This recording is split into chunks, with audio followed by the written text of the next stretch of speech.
বন্ধুরা, thank you so much. আমার subscriber 200 complete হয়েছে। তো জিরো থেকে যারা আমার সঙ্গে জুড়ে ছিল তাদের সবাইকে অসংখ্য ধন্যবাদ, কারণ তোমরা সাপোর্ট না করলে আমি এই জায়গা আসতে পারতাম না। আর এমন কোনো বড় জায়গা আসেনি, কিন্তু আমি যেইটুকুনি এসেছি টোটাল তোমাদের সাপোর্টের জন্য, টোটাল তোমাদের ভালোবাসার জন্য। জাস্ট আমাকে 200 মানেই অনেক এখন, কারণ জিরো থেকে তোমরা আমার সঙ্গে জুড়েছিলে। আর তোমরা যে বিশ্বাস করে আমাকে সাবস্ক্রাইব করেছো যে সাগরদা এরম প্লেসে যাবে, কোনো অ্যাভেঞ্জার প্লেস, কোনো পুরনো প্লেসে যাবে এবং বা কোনো হিস্টোরিক্যাল প্লেসে যাবে, সেখানকার ভিডিও শ্যুট করে দেখাবে। তো সেগুলোই তোমাদের সামনে তুলে ধরার চেষ্টা করবো বা তুলে ধরবো।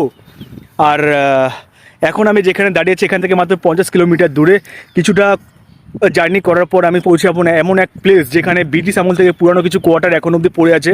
আর সেখানে নাকি এখন অবধি শোনা যায় কোনো পুরানো আভাস বা কোনো পুরানো বলতে পারো কোনো একটা গাছ পরিবেশ ওখানে সৃষ্টি হয়। তো সেখানে গিয়ে ভিডিও শ্যুট করবো আর তোমাদের সামনে দেখাবো তুলে। খুব তাড়াতাড়ি ভিডিও আসতে চলেছে। আর তোমাদেরকে বলে দিই, শুক্রবার আর শনিবার সপ্তাহে দুদিন আমি ভিডিও, মানে শুক্রবার শনিবার যে কোনো সপ্তাহে দুদিনের মধ্যে ভিডিও পোস্ট করব।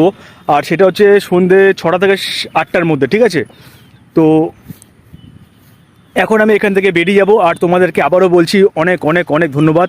লাক্সারি জীবন, লাক্সারি লাইফস্টাইল কিন্তু আমার একদমই পছন্দ হয় না, কারণ তোমরা প্রথম থেকে যারা জুড়ে আছো বা তোমরা দেখতে পেয়েছো যে আমি কিন্তু এমন কোনো বড় বড় ব্যাপার, এমন কোনো বড় বড় জায়গায় কিন্তু ঘুরি না। জাস্ট একদম নিম্ন থেকে নিম্ন মানের, কিন্তু যেখানে কিন্তু অনেক হিস্ট্রি আছে অথবা অনেক অনেক কাহিনী শোনা যায়, তো সেই জায়গাগুলো আমি ভিজিট করার চেষ্টা করি আর তোমাদের সামনে তুলে ধরার চেষ্টা করি।